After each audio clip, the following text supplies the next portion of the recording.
Transformar tipo uma câmera digital em uma.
Acho que é mais perto de 50 som.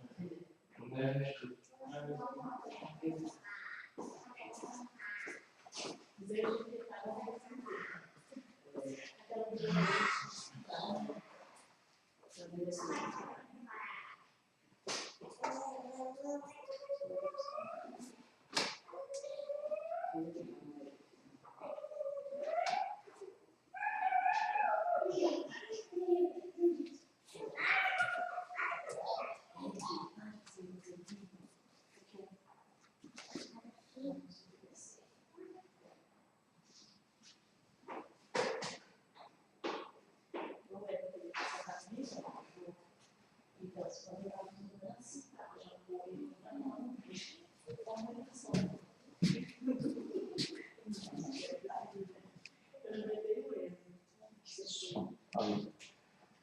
Glória a Deus.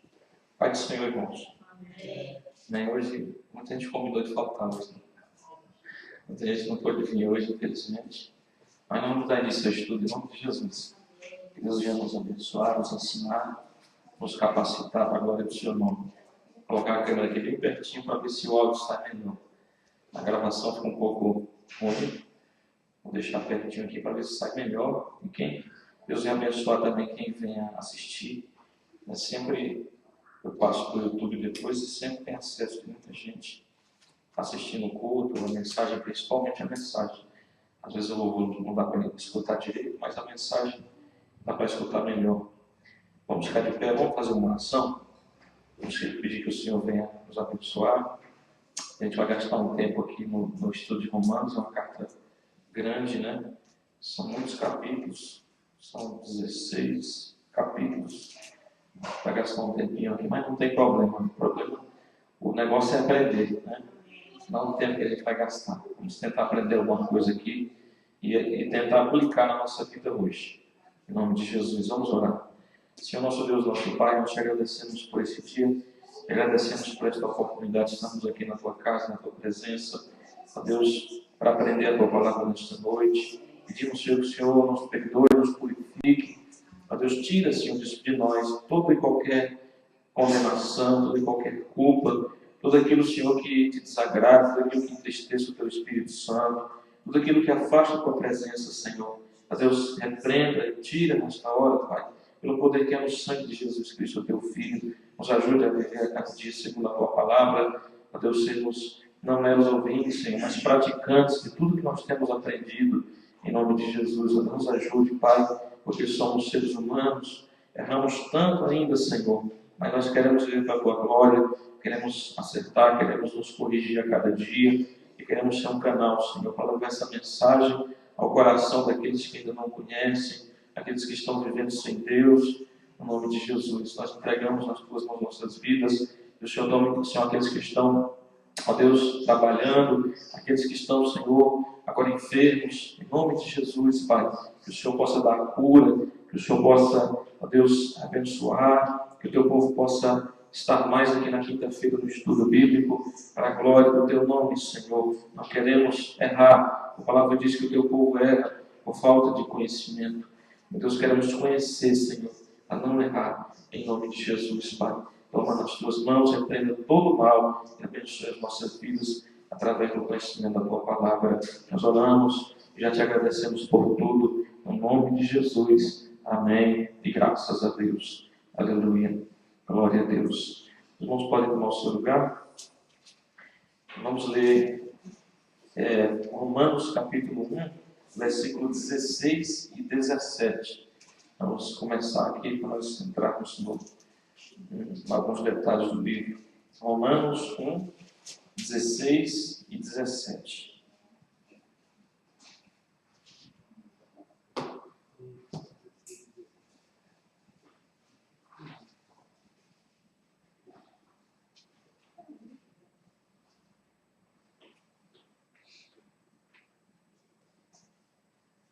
Diz assim a palavra de Deus: não me envergonhe do Evangelho, porque é o poder de Deus para a salvação de todo aquele que crê, primeiramente do judeu, depois do grego.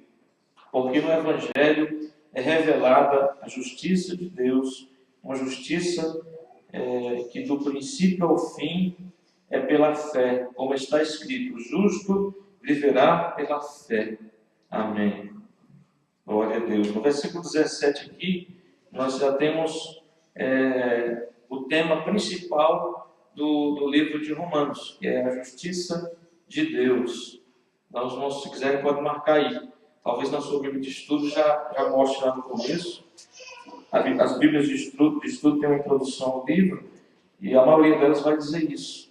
Ou todas elas, né, vão mostrar que há vários temas para aprender, para estudar dentro de Romanos, mas o principal seria a justiça de Deus. E essa justiça, como nós vamos ver, ela acontece pela fé, né? A condição prévia para essa justiça, que é uma justificação pela fé, recebida pela fé em Jesus, pela fé na palavra, pela fé no Evangelho. Vamos ver algumas coisas aqui. Nós vamos estudar hoje o capítulo 1, vamos tentar estudar o capítulo 1 todo. Mas vamos ver aqui algum detalhe sobre esse livro. Se os irmãos quiserem escrever em algum papel ou alguma folha em branco que há aí na Bíblia, no final da Bíblia, no meio da Bíblia, ou em algum cantinho aí no livro de Romanos, escreva alguma coisa que nós vamos ver aqui agora sobre essa introdução do livro de Romanos. Para os irmãos terem ideia, nada mais, nada menos do que Martinho Lutero e John Wesley. Martinho Lutero foi o grande reformador. Ele era um padre e ele se converteu a Cristo de verdade, e através dele veio a reforma e veio o protestantismo, né? Ele protestava contra o falso ensino, contra as falsas doutrinas que ele havia aprendido e que não traziam justiça para a vida dele, não traziam justificação. Tanto é que ele vivia até auto se punindo, porque ele se sentia um homem puro, um homem sujo, um homem pecador diante de Deus, sem alívio, sem perdão, sem justiça diante de Deus. Ele fazia sempre algo tentando se auto-justificar diante de Deus. E John Wesley, ele foi o que levou o avivamento para a Grã-Bretanha.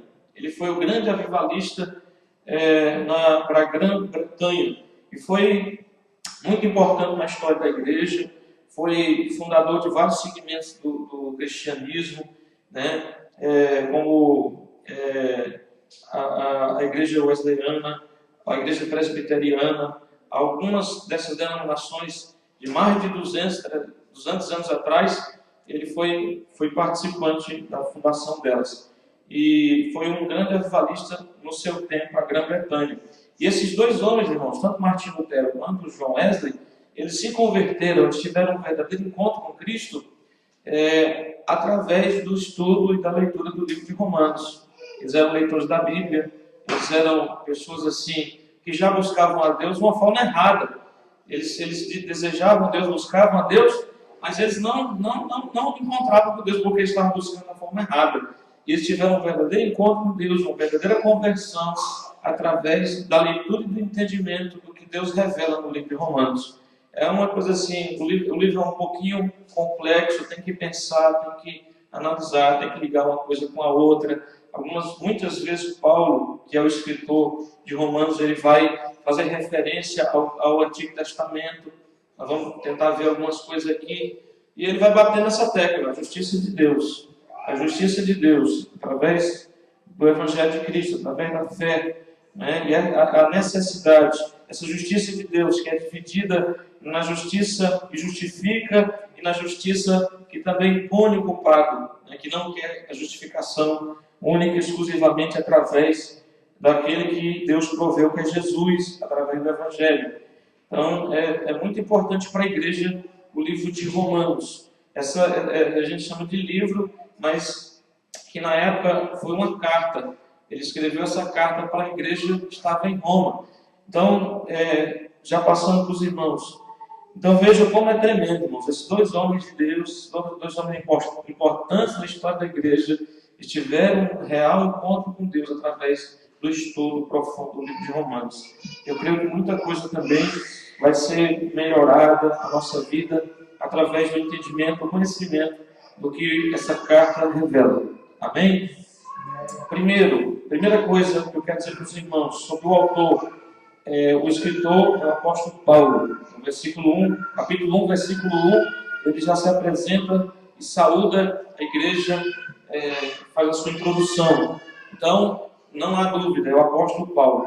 Por que isso? Porque alguns livros da Bíblia têm dúvida.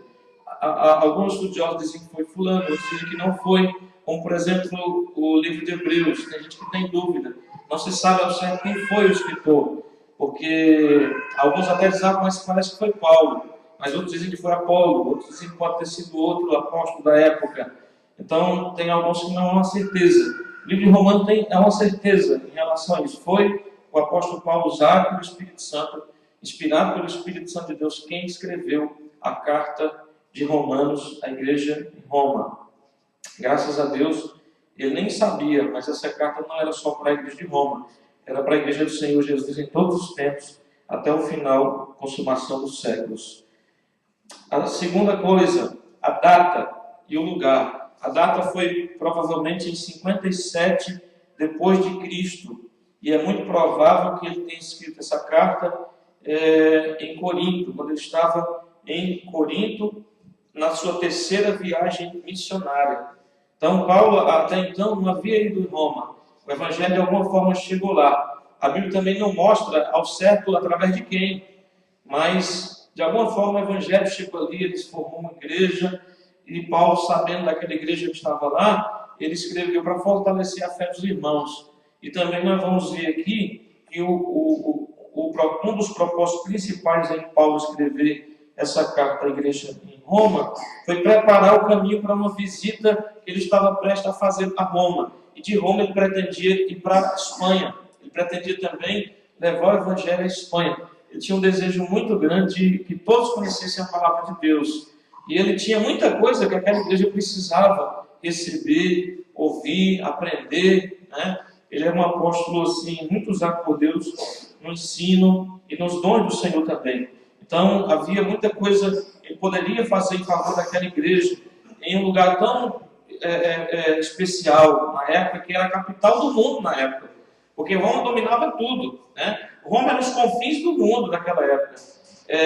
Jesus ele deixou a ordem em Atos, né? Ele disse, olha, fiquem em Jerusalém até que sejam revestidos de poder. Depois que forem revestidos de poder, vão em Jerusalém, na Judéia, Galiléia, até os confins do mundo. Vão e levem essa mensagem. E Isaías profetizando, no capítulo 45, se eu não me engano, ele disse que a palavra de Deus chegaria até as ilhas mais distantes.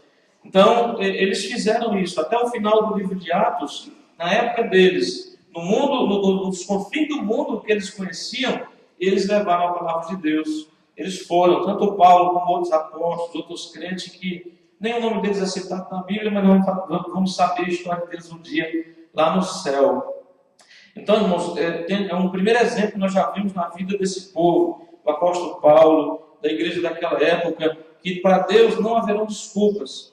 Né? Nós vemos aqui que ele era um missionário, ele era um apóstolo. Apóstolo é praticamente um missionário hoje. Né? Apóstolo significa aquele que é chamado, enviado, representante, mensageiro, embaixador. O seu significado é uma palavra grega. Então o significado é chamado, enviado, representante, embaixador. Ele era um apóstolo. E hoje nós poderíamos dizer que ele era um missionário. Naquela época eles não usavam esse termo, mas é como se hoje fosse um missionário.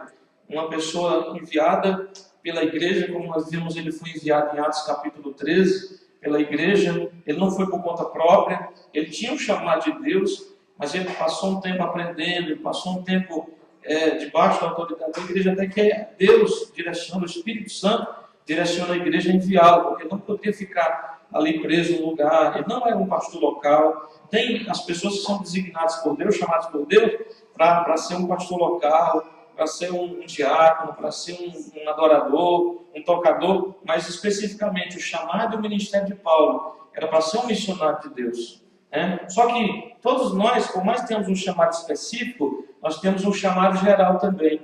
Em Mateus 28, Jesus disse a cada um dos seus seguidores, vão, né, por todo mundo, por onde vocês estiverem, e anunciem a minha palavra, anuncie a todas as nações, a todos os povos, diga a eles quem eu sou. Quando eles acreditarem, ensinem e batizem essas pessoas no nome do Pai, do Filho e do Espírito Santo. E eu vou estar convosco todos os dias, até a consumação dos séculos. Então, nós vemos que na época deles, irmãos, era tão difícil, havia tanta barreira, tanta dificuldade, havia tanta religiosidade, havia tanta idolatria, havia todos os problemas que nós enfrentamos hoje no mundo também.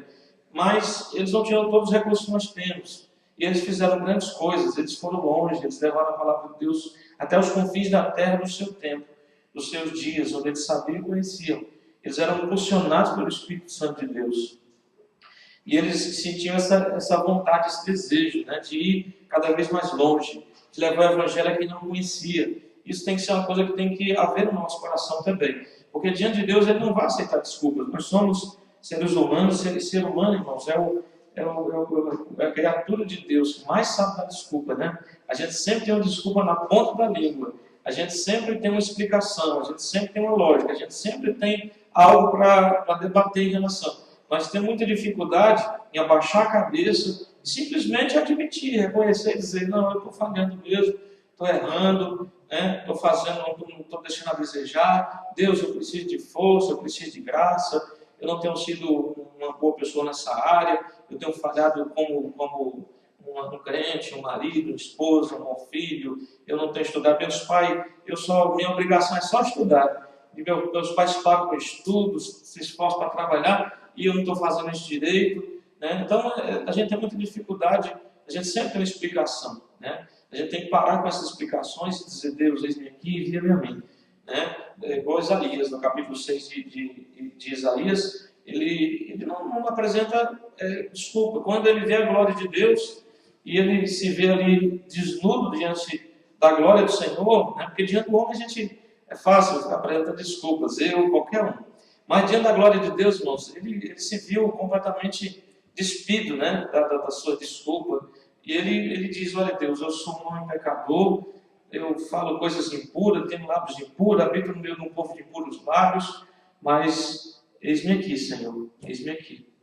Ou seja, ele estava dizendo, tu pode me purificar, tu pode mudar a minha vida e pode me usar, mas eu me apresento realmente como eu sou diante da tua presença. Pedindo a glória de Deus, a gente não consegue mais se esconder. E o que nós precisamos, irmãos, cada um de nós é dizer, Deus, eu preciso ter um encontro contigo.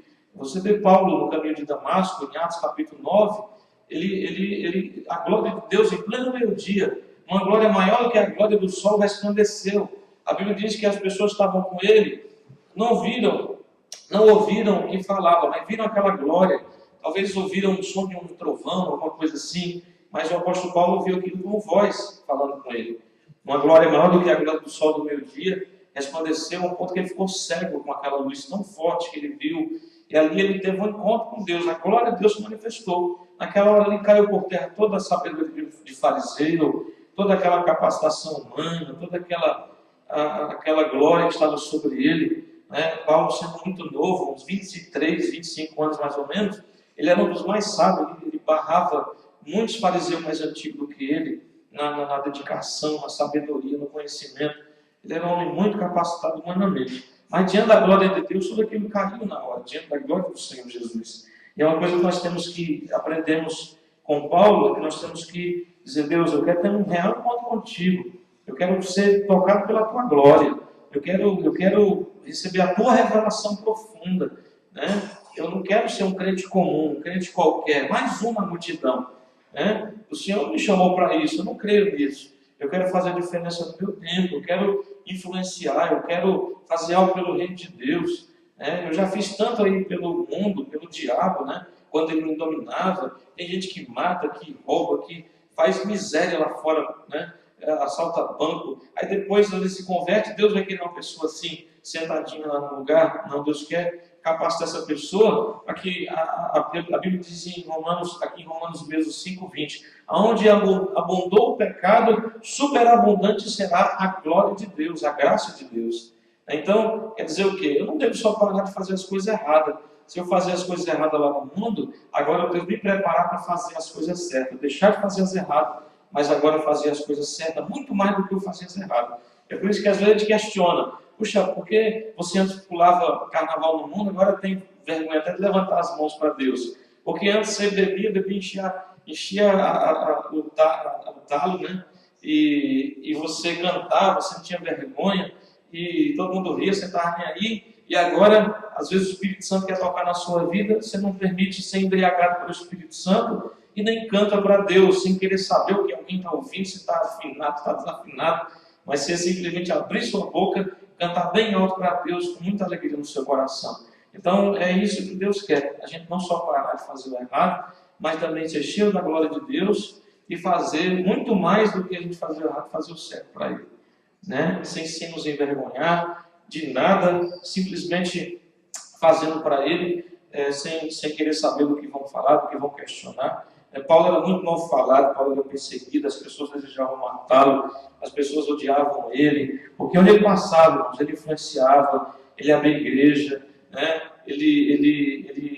as vidas das pessoas eram tocadas, ele ensinava muita gente, ele preparava discípulo, ele ganhava alma, ele libertava os endemoniados, ele curava pelo poder de Deus as pessoas enfermas, ele tinha um ministério assim completo. Então, olhando para o ministério dos apóstolos, nós podemos desejar também. Eles não eram pessoas melhores do que nós. Eles eram pessoas simples, a maioria deles eram pessoas simples, né? Você vê que eles foram tão revestidos por Deus, por que nós não podemos ser também? Por que eu não posso ser usado por Deus? Mas eu tenho que ver o que eles passaram, o preço que eles pagaram.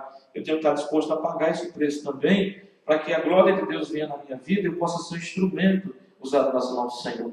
O que acontece com a maioria dos crentes hoje é que eles não estão preocupados com os outros, estão preocupados consigo mesmo. Cada um está preocupado com a sua própria vida, com os seus próprios problemas. Então, são chamados crentes egoístas. Então, nem aí para os outros, só querem resolver o seu. Se não o seu, tá bom. Mas o verdadeiro cristão, irmãos, ele parece com Cristo. Cristão é o quê? Pessoas parecidas com Cristo. E Cristo, ele se doava pelos outros. Cristo estava preocupado com a vida dos outros. E Deus cuidava da dele. Né? Ninguém pode tocar em Cristo enquanto Deus não permitiu. Assim também foi com os profetas e tudo mais. Né? Jeremias mesmo, Deus falou, olha, vai, eu não vou deixar ninguém tocar em ti. Ele foi um dos profetas que não morreu martirizado nas mãos das pessoas. Né? Deus o preservou. Então assim também é com a nossa vida. Deus ele pode fazer muito através de nós. Mas nós não podemos ficar como esse tipo de crente, acomodado, só pensando em si mesmo, né? Pensando na sua própria vida, nos seus próprios problemas. Nós temos que nos preocupar com alguém. Nós temos que querer fazer algo para Deus. E fazer algo para Deus é fazer algo para alguém. É fazer algo para alguma pessoa. Né? Deus não é servido por mãos de homem. Jesus veio para servir, não ser servido. Então, como é que eu sirvo a Deus? É servindo as pessoas. É fazendo algo em favor de alguém. Tanto materialmente, né? A Bíblia diz que não adianta você fazer uma oração por alguém que está com a barriga vazia. Você tem que dar um prato de comida. Né? E não vai resolver o problema dele todo, mas vai resolver naquela hora, pelo menos. E na hora também de abençoar espiritualmente, ser capacitado para fazer espiritualmente. Então, a gente tem que buscar mais isso hoje. Eu acredito, irmãos, que a igreja hoje... Eu vi outro dia um pastor falando na televisão, fui revoltado com aquilo. Ele dizendo assim, olha, me ajuda, manda dinheiro e tal. Preciso de tantas pessoas 700 pessoas que enviam R$1.000, uma coisa assim. Porque eu tenho que pagar a televisão, porque vocês não sabem, todo mês eu tenho que pagar 20 milhões de televisão. Eu tenho na rede tal, na outra TV, na outra tal, a madrugada na rádio não sei qual e tudo mais. E ele falou, não, me ajuda aí, gente, porque eu tenho que pagar 20 milhões todo mês. Eu falei, meu Deus do céu, é muito dinheiro. Se a igreja pegasse isso hoje aí, investisse em obra social, investisse mais na vida da própria comunidade, independentemente de ser crente ou não, né? Ajudasse mais as pessoas, fizesse mais trabalho social, fizesse mais casa de recuperação, creche para mãe solteira, igual tem algumas igrejas pequenas, e você vai ver uma coisa no Brasil, quando os irmãos forem lá. Se você vê algum albergue, algum lugar de recuperação, tem casas para mãe solteira, casa para ajuda para idoso, tem casa para prostituta se regenerar, tem casa para bêbado, né, sair da rua, mendigo. E você vai ver uma coisa, são as pequenas igrejas que fazem isso aí, não são as grandes não. As grandes igrejas geralmente não têm obra social quase nenhuma. Um dia eu questionava um pastor, justamente que estava na televisão e fazia muita divulgação de si mesmo e da sua igreja. Aí perguntava, mas quanto é que o senhor gasta por ano? Tantos milhões. E quanto foi que o senhor gastou o ano passado com obra social? Aí ele ficou pensando assim, ele falou, mais ou menos 1 milhão. Né? Mas imagina, 1 milhão em um ano e 20 milhões por mês. Ajudando a própria igreja, porque a Bíblia fala, primeiro ajudar os domésticos da fé. Primeiro a própria igreja. Mas a igreja hoje, se você for ver no mundo todo, tem tanto recurso que ela poderia ajudar muita gente fora. 20 milhões de reais. Imagina quantas casas populares dava para fazer. Né? Não haveria um crente na igreja sem casa própria. Com 20 milhões de reais na igreja. Poderia fazer até uma casa melhor do que casa popular, uma casa melhor ainda. Uma casa de 100 mil, 200 mil reais. 1 milhão, 5 casas. 20 milhões, 100 casas, né? 100 casa boa por mês. Imaginou? E dali doando para as pessoas, o que ia acontecer? Mais pessoas iam doar, mais empresário que não fosse crente até doar, mais gente que não é crente ia querer ser crente porque dizer crente é gente boa, crente faz coisa boa, crente que tem boas obras, crente realmente tem uma fé verdadeira, né? No Cristo que eles seguem porque eles são parecidos com Ele, eles repartem o pão e peixe, eles ajudam, eles fazem. Então é o que falta muito hoje. A igreja não vai crescer nem ganhar ninguém por causa de programa de televisão, de programas em rádio. A igreja vai ganhar gente hoje se pregar a palavra de Deus e se praticar essa palavra. Né? Praticar como? Ajudando, estendendo a mão para o próximo. Indo lá como muitos poucos vão, igual algumas reportagens que passam aí, lá na madrugada no Rio de Janeiro, em São Paulo, na cidade mais populosa, e vão à noite levando um cafezinho quente, uma sopa e um pedaço de pão para os mendigos na rua, né? Levando ele ali com uma coberta. Outro dia estava vendo um programa, uma senhora lá que perdeu a filha, deu uma depressão, acabou indo morar na rua, e ela, uma noite fria, e ela só tinha um papelão para se cobrir. Daqui a pouco passa um carro lá, os crentes distribuindo aqueles cobertores bem simplesinho, mas há um monte de cobertor para aquelas pessoas que estavam morando na rua poderem se cobrir na noite fria, né? E as pessoas às vezes pensam que elas vão ganhar o mundo através da mídia, através da televisão, através de mostrar uma vida abastada, né? Com um carrão de luxo lá. Não é isso aí que vai mudar. Na verdade, traz aí mais crítica.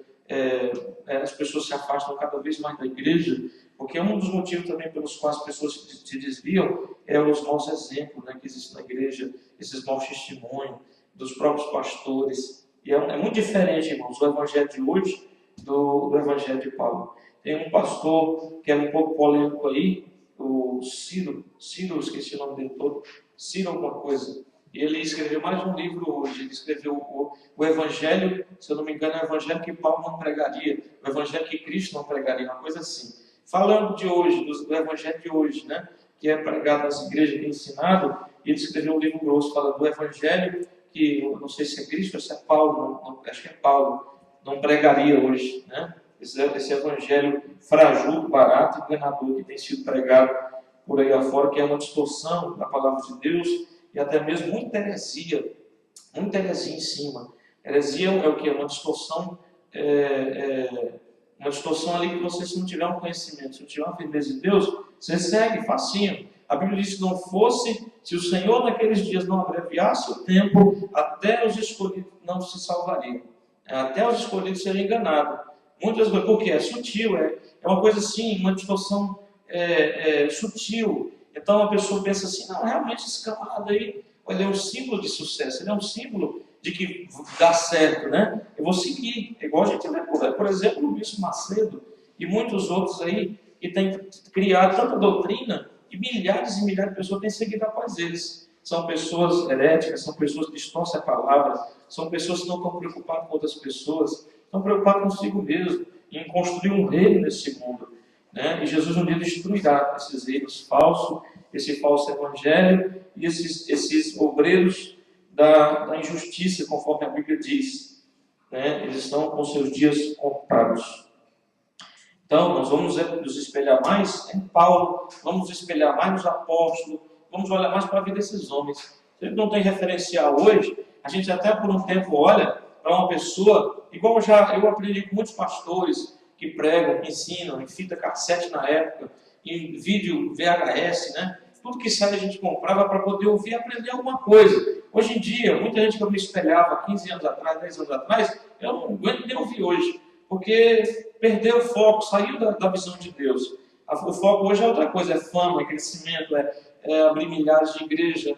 Eu não vejo razão, sentido muito mais no ministério desse povo, porque perderam a visão, perderam o foco de Cristo Jesus e do reino de Deus. Então, construindo cada um reino para si mesmo nesse mundo aí que será destruído, vai tudo para a mão do anticristo.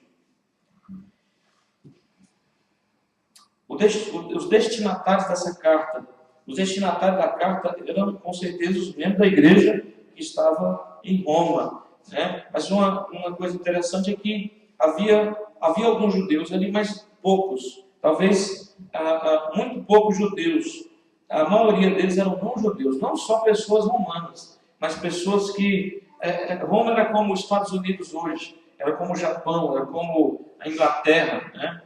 Como o Canadá. Tem igreja no Canadá, igreja pequena, de 100 membros, que você vai, às vezes lá tem 22 nações diferentes, dentro do igreja no Canadá, porque foi um lugar que abriu para as pessoas de fora virem trabalhar. Roma era assim também. Roma era uma cidade onde tinha estrangeiro de tudo quanto era lugar. Era a capital do mundo na época. Então tinha gente de todo canto, inclusive judeu. mas a minoria nessa igreja era de judeus, a maioria era de estrangeiros de várias nacionalidades diferentes, inclusive próprios romanos, nascidos ali em Roma mesmo.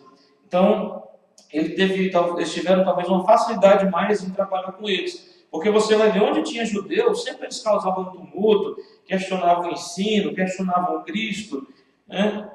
E nesse lugar que eles tiveram uma certa facilidade, porque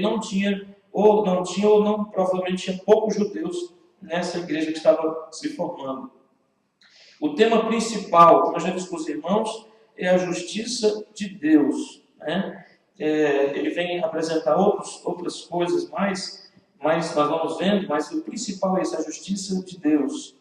O propósito, eu disse para os irmãos já, era a iminente visita de Paulo a Roma e também o desejo de Roma e a Espanha levar o Evangelho.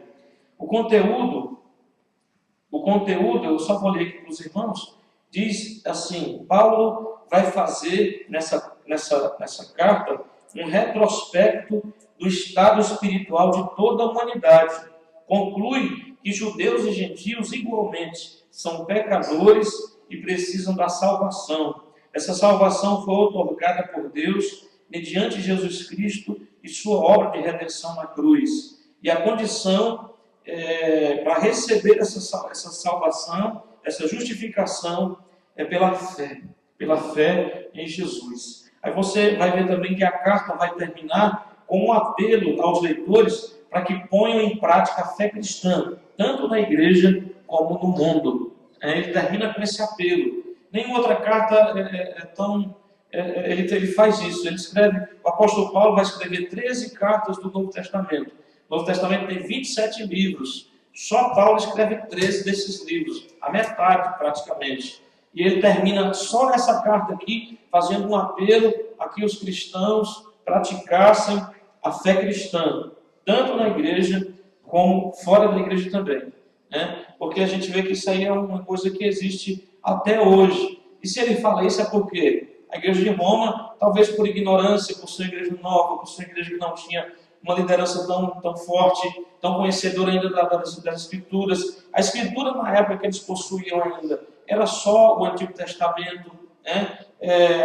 Algumas cartas, Paulo estava começando a escrever. A primeira carta que ele escreveu no ano 55 foi a carta aos Gálatas. Você vai ver que, na verdade, foi a primeira carta escrita no Novo Testamento. Nem os evangelistas ainda, Mateus, Marcos, Lucas e João, haviam escrito os evangelhos. Talvez até eles tiveram como inspiração o próprio Paulo para poder escrever os evangelhos, contando e registrando, perpetuando as histórias de Jesus e os ensinamentos de Jesus. Você vai ver na história que, se você for colocar em ordem cronológica o Novo Testamento, não é essa aqui, né? Ela tem uma ordem cronológica e vai começar, na verdade, pelos escritos de Paulo. Foi ele quem teve essa iniciativa. Ele foi o primeiro que o Espírito Santo tocou para ser usado para registrar, para deixar tudo registrado. Talvez nem ele entendia por quê. Ele talvez pensasse que era só para aquela cidade, por alguns anos mais, por alguns séculos mais. Nem ele entendia, irmãos, que essas cartas dele chegariam em nossas mãos hoje. Nem ele mesmo sabia que tudo que ele estava falando estava sendo usado pelo Espírito Santo de Deus. Tem algumas horas até que você vai ver no escrito dele dizendo: quem está falando isso agora não é o Senhor. Isso aqui é uma opinião minha, né? Mas você vai ver que o Espírito de Deus vai pegar aquelas palavras dele, porque a opinião dele era a mesma opinião de Deus, o mesmo entendimento do Espírito Santo. Ele registra aquelas palavras ali como palavras dele também, o Espírito Santo de Deus, né? Atestando, dizendo: olha, Paulo, você não está falando aí, é justamente isso mesmo, está certo. Eu vou pegar as suas palavras e colocar ela como sagrada aí, porque essas suas palavras são palavras minhas também, né? Então ele era um homem muito usado por Deus na área de ensinar, de trazer essas escritas aí. É muito importante, irmãos, os escritos de Paulo para a igreja. Para a igreja, principalmente, é muito importante. Então, é isso que é o básico também para a nossa vida. Ao ler Romanos, ao ler os escritos de Paulo, ao ler os evangelhos, a ler os escritos dos outros que deixaram cartas também, Tiago, Pedro, João, Tito, cada um deles, o escritor de Hebreus, cada um deles vai ensinar alguma coisa que tem que ser, a gente tem que olhar assim e ler, perguntando a Deus, ao próprio Espírito Santo: Senhor, o que é que está aqui dentro dessa carta, desse escrito, desse livro, que tem que ser para mim hoje, que eu tenho que aplicar na minha vida. Me ajuda a entender, me ajuda a compreender, a entender o que tu queres falar comigo hoje. Então a gente tem que ler a Bíblia sim sempre, seja no Velho Testamento, no Novo Testamento, sempre vai ter algum ensino prático para a nossa vida, né? Então isso é o principal, irmãos, para a vida do crente hoje também. Não só no livro de Romanos, mas toda a Bíblia. Pôr em prática aquilo que nós aprendemos nela. Porque senão vai ser mera religião, senão nós vamos só passar ridículo, porque nós vamos viver aqui dentro fazendo uma coisa, demonstrando uma coisa, vivendo uma espiritualidade religiosa, e lá fora as pessoas vão questionar, vão dizer, vão apontar, vão acusar, e vão dizer, não está valendo nada para ir para a igreja. Né? Para que, igual eu já vi gente falando, para que vai para a igreja? Se aqui fora faz tudo errado. Para que vai para a igreja se depois continua do mesmo jeito? Para que vai para a igreja se pratica as mesmas coisas? Então, as pessoas questionam, querendo ou não, as pessoas lá fora sabem. Lá fora tem muito desviado, tem muita gente que foi para a igreja quando era criança, mas nunca teve um encontro pessoal com Jesus. Tem muita gente lá fora que tem parente cristão, mãe, pai, tem pai pastor, né? Eu já encontrei, a gente começa a falar, a pessoa começa a entrar na conversa, e você fala assim, mas você conhece um pouco a Bíblia, né? Meu pai, eu nunca fui, eu fui quando era pequeno, mas meu pai é pastor, minha avó é pastor, missionária, minha mãe é crente, né? Eles mandam coisas para mim do Brasil, livros. Então, às vezes eu leio a Bíblia também, quando eu quero, assim, não estou muito bem, né? Eu abro lá para assim, aliviar e tal. As pessoas não entendem muito bem para que é a palavra de Deus, mas a Bíblia é tão maravilhosa que sempre traz algo para o coração de quem lê. Então você vai se deparar com gente aí fora que está observando, elas fazem tudo errado, mas quem está na igreja, elas estão observando se faz as coisas certas, porque elas entendem mais ou menos o que é certo e o que é errado, né? E elas ficam analisando e falando e comentando e julgando e dizendo não vale nada para a igreja, porque eu já vi gente falando assim. Nós encontramos outro dia com um rapaz de Toyama que ele mesmo falou, eu prefiro não ser crente do que ser crente do jeito que eu vejo muito crente ser. Eu prefiro nem ser crente, eu prefiro não ir para a igreja, porque eu acho que eu, vivendo aqui sem ir para a igreja, eu sou mais certo do que muito crente. Né? Já vários falaram isso aí. Eu sempre falo, olha, eu só tenho uma coisa, quando Jesus for te julgar, ele não vai te julgar medindo, pesando você na balança, colocando lá esse crente lá do lado e você do outro, não. Ele vai medir você pela palavra dele. Né? A referência que ele vai usar para medir você na balança dele é a palavra dele, não é a vida da outra pessoa. O outro está fazendo errado, vai lá e faça certo. Faça a diferença. Né? Deus está te chamando para ser o verdadeiro crente, para ser a pessoa que vai mostrar Cristo para o mundo, para ser a pessoa que vai praticar a palavra de Deus como ela é. Então é isso que a gente deve pensar. Se o outro está fazendo errado, eu vou fazer certo. Se o outro não quer fazer, eu vou fazer. Se o outro não quer ir para o céu, eu quero. Se não quer encontrar com Jesus, eu vou. Em nome de Jesus. Né? Sempre tentar ajudar do jeito que puder, tentar exortar, tentar falar, da maneira que a gente puder. Mas a Bíblia fala assim, exorta o sábio, se tornar ele mais sábio ainda. Exorta o tolo e encontrarás o inimigo. Terás então o inimigo. Porque a pessoa que é sábia vai baixar a cabeça, vai reconhecer, vai dizer obrigado pelo seu conselho, pela sua exortação. Mas o tolo, irmão, ele vai se transformar em seu inimigo. O tolo não gosta de ser exortado, o tolo não gosta de ser alertado, né? E geralmente ele vai achar ruim ainda. Então a gente tem que ter até a direção de Deus para isso aí. E tem hora que a gente tem que orar, né? Orar muito para que Deus venha, o Espírito Santo venha fazer obra no coração das pessoas. Procurar mesmo já é difícil, já é tão difícil cuidar da nossa própria vida, né? Já é tão difícil andar em retidão, já é tão difícil praticar a palavra. Tem hora que a gente tem que ser igual a Bíblia fala mesmo, ser luz, só ser luz mesmo. É só viver, praticar, fazer tudo para a gente ser o melhor crente possível, para que a luz do Senhor resplandeça e as pessoas vejam essa luz, vejam essa diferença, vejam Deus usando nossa vida, veja Deus nos honrando, veja Deus nos abençoando, veja Deus nos usando, e elas possam se envergonhar e dizer assim, puxa vida, fulano chegou ontem, eu já estou tanto tempo mais do que ele, olha a minha vida bagaceira que está, né? Olha a minha vida como está, está uma vida estragada, uma vida desperdiçada, né? Não estou fazendo nada para Deus. Então tem hora que eu acho que o melhor é fazer isso, irmãos, é buscar a Deus mesmo, é ser o melhor crente possível, é resplandecer a glória de Deus para as pessoas que estão ao nosso redor, que não estão tomando posição, elas possam ver e possam ficar assim admiradas e falar, puxa, olha só, eu poderia estar assim também, eu vou buscar também. Então, às vezes, melhor do que a palavra é a nossa busca, a nossa santificação, é Deus usando nossa vida para que as pessoas possam tomar uma posição também com Ele, em nome de Jesus. Mas sempre, na oportunidade, nunca deixar de ser a palavra de Deus, né?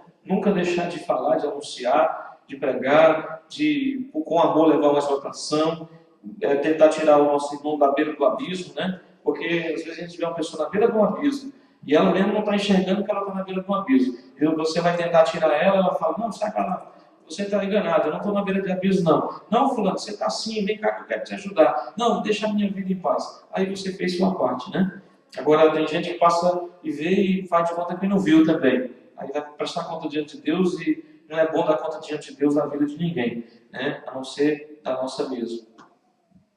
Amém? Alguma pergunta, irmão, sobre essa introdução? Amém? Quem quer ser usado como Paulo? Amém. Eu também. Que Deus venha usar a nossa vida em nome de Jesus. Que Deus venha fazer em nós a diferença para a glória do seu nome. Vamos entrar aqui então em Romanos, capítulo 1. Irmãos, se quiserem marquem, depois do estudo do livro, eu vou fazer uma avaliaçãozinha, só para os irmãos relembrarem o que foi aprendido em nome de Jesus, inclusive da introdução. Então marca aí uma coisinha para na hora da avaliação você estar preparado, afiado. Nos próximos estudos, eu queria que os irmãos fossem estudando pelo menos 2 capítulos, 1 ou 2, dá uma lida, estuda. Aí os irmãos, se puderem, decora um versículo pelo menos durante a semana, né? Pega lá um versículo que você gostar, marca ele, do capítulo 1 até o capítulo que nós estamos estudando, ou até onde você estudou, aí você marca lá, decora e você recita aqui no estudo. Amém? Aí você chega aqui e fala, não, Romanos capítulo 1, versículo 17, né?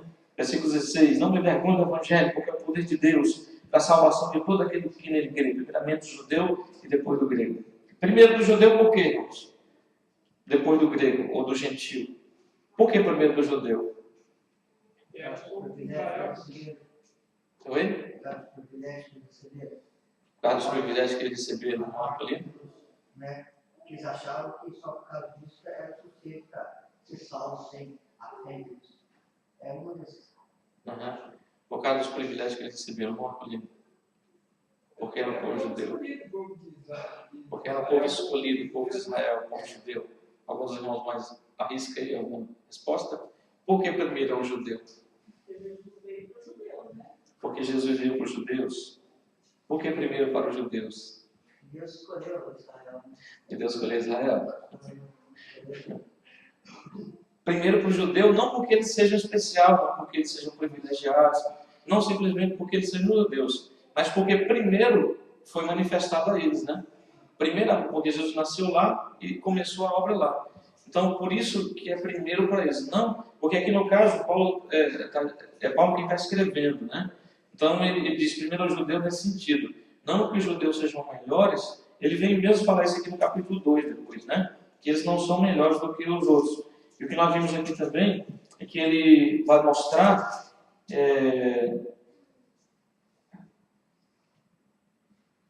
que todos, que eu li aqui para os irmãos sobre o conteúdo, né?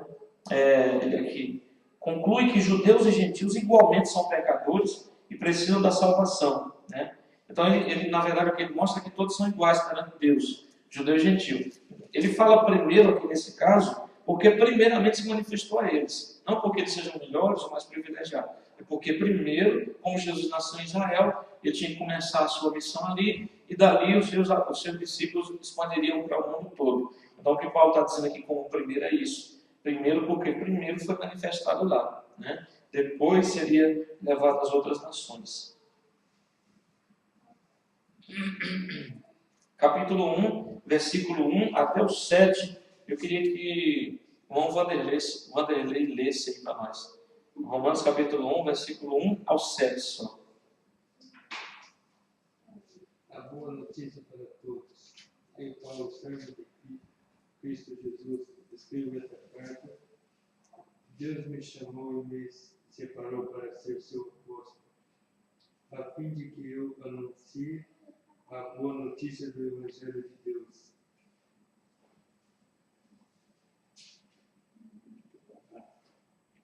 Há muito tempo essa boa notícia foi prometida por Deus, por meio dos seus profetas e escrita nas Escrituras Sagradas. Ela fala a respeito do Filho de Deus, o nosso Senhor Jesus Cristo, o qual, como ser humano, foi descendente do rei Davi, e quanto à sua santidade divina, a sua ressurreição provou com grande poder que ele é o Filho de Deus. Por meio de Cristo, Deus me deu a honra de ser apóstolo no serviço de Cristo, para levar pessoas de todas as nações a crerem em Cristo e a serem obedientes a Ele. Entre essas pessoas estão vocês que moram em Roma, a quem Deus tem chamado para pertencerem a Jesus Cristo. Por isso eu escrevo a todos vocês que estão em Roma, todos vocês a quem Deus ama e a quem tem chamado para serem o seu próprio povo. Que a graça e a paz de Deus, o nosso Pai, e do Senhor Jesus Cristo esteja com vocês. Amém. Glória a Deus. Até aí é a introdução, né, do apóstolo Paulo. Nessa introdução ele faz a apresentação, ele dá a sua saudação e depois o restante ele vai fazer essa introdução para Roma, para os irmãos de Roma. Então, eu disse para os irmãos, já apóstolo, enviado, mensageiro, representante, embaixador, hoje poderia ser também o missionário. E apóstolo não era seu título, né? Ele não era cargo, título, não era posição humana, era um chamado mesmo, era uma missão, na verdade, apostolado, né? Ele fala do seu apostolado aqui não como um cargo, um título, como hoje as pessoas colocam aí. No nosso tempo, muitos se designam assim mesmo apóstolos, né? E como um cargo, como uma unção, como uma função, um título, mas na verdade é um chamado de Deus, é uma missão, né? Muito mais do que título ou o que possa ser. E as pessoas usam hoje aí para ser, tem 50 pastores, tem 1000 igrejas, né? Então ele chama o subalterno de pastor e ele fala, não posso ser pastor também, eu tenho que ser bispo, apóstolo, né? Então ele se coloca assim como uma função maior do que aqueles que estão, ele está liderando. Na verdade isso é errado, né? Não seria próprio hoje ninguém tomar esse título para si. Esse título é dado por Deus. Foi Deus quem deu esse título para Paulo. Se fosse em forma de título, esse chamado, essa missão, para ele e para os demais. Nós vemos outros apóstolos também no Novo Testamento. Eles eram apóstolos porque faziam trabalho de apóstolo, como por exemplo Barnabé, né? Apolo, o Timóteo também, ele vai ser um apóstolo de Deus depois de Paulo. Ele vai trabalhar em vários lugares, não só em lugar, ele vai ser um missionário de Deus. O apóstolo, geralmente, ele não tem limitação de região, de terreno, ele não trabalha numa nação só, ele vai onde Deus mandar. Ele é um missionário de Deus do Senhor. E nós vemos, na verdade, outros que foram chamados como apóstolos do Senhor. O Tiago, né, irmão de Jesus, esse Tiago escreveu aqui essa carta também. Ele era um apóstolo do Senhor, era um missionário que em vários lugares levando a palavra de Deus por missão dada pelo Senhor. Então, hoje, todos nós poderíamos dizer, nós somos apóstolos do Senhor, né? Deus está nos traindo aqui no Japão, de repente ele pode levar alguém para outro país. Então, essa pessoa pode estar trabalhando como um apóstolo do Senhor, não como cargo, título, mas como missão. Ele também diz aqui que ele é servo de Cristo Jesus. Na verdade, toda a Bíblia que traduz como servo não vai estar certo, né? Para as pessoas talvez entenderem melhor. Mas servo, na verdade, a palavra usada no grego, que foi a forma que foi escrita essa carta, não é certo. O certo é escravo, né? Aqui deveria estar escrito escravo, que é a palavra doulos. Em grego é a palavra doulos. A original dessa escrita aqui não é servo. Servo é outra palavra.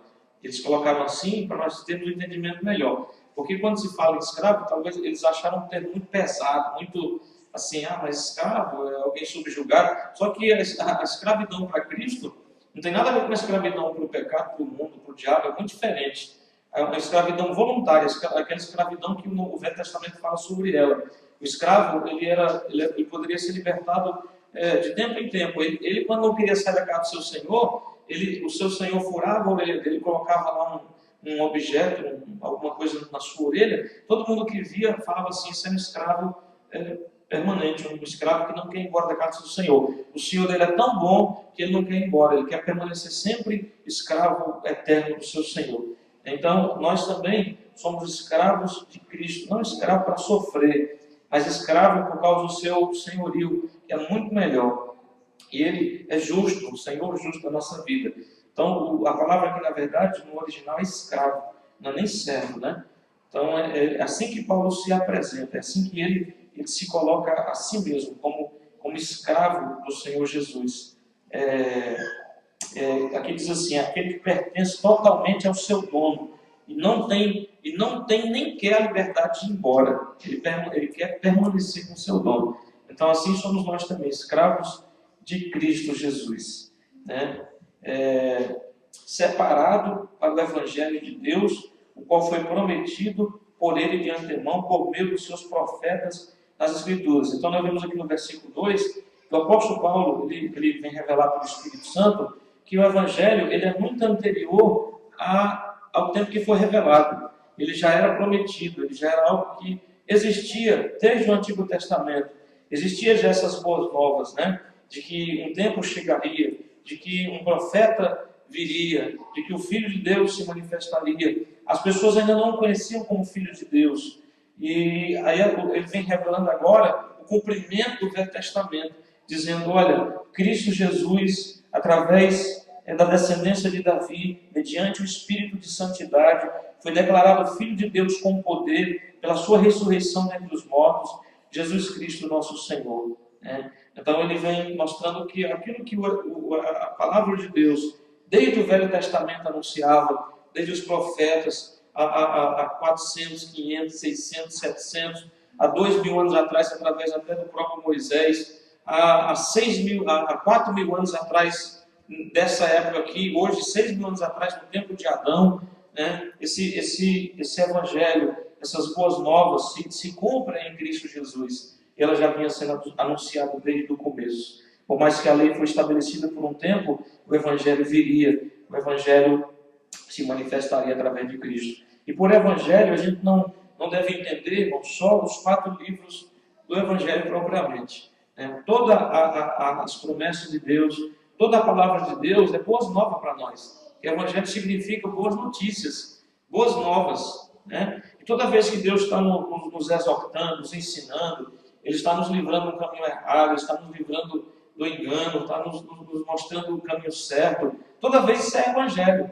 Isso é Evangelho, né? Então a gente às vezes pensa assim: o Novo Testamento já passou. O Novo Testamento não tem mais valor para a nossa vida hoje.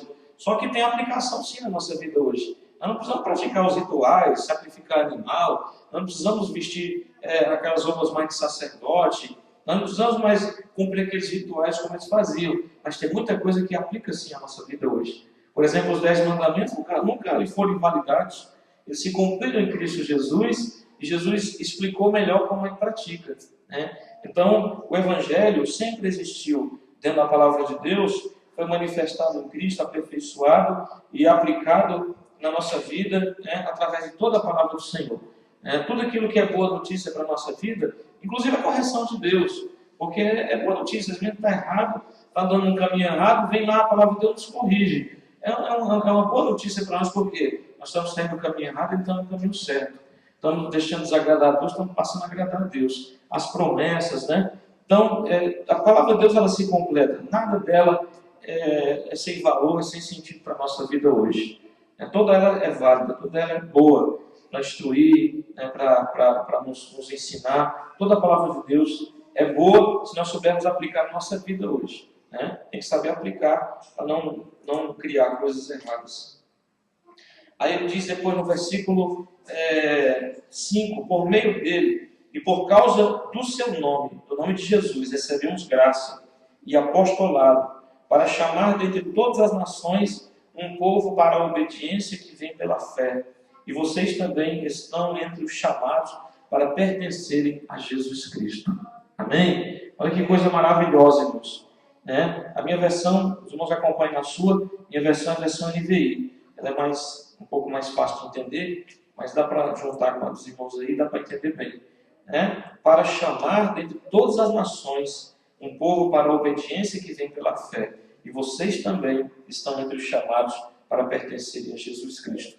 Então ele está dizendo aqui do apostolado dele, que era para isso que Deus estava usando a vida dele.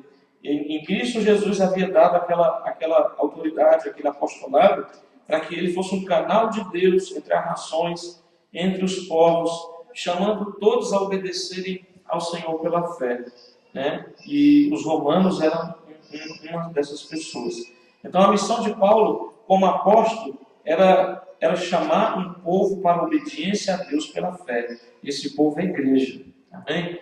Esse povo é a igreja, esse povo somos nós hoje. O Senhor te chamou para a obediência pela fé.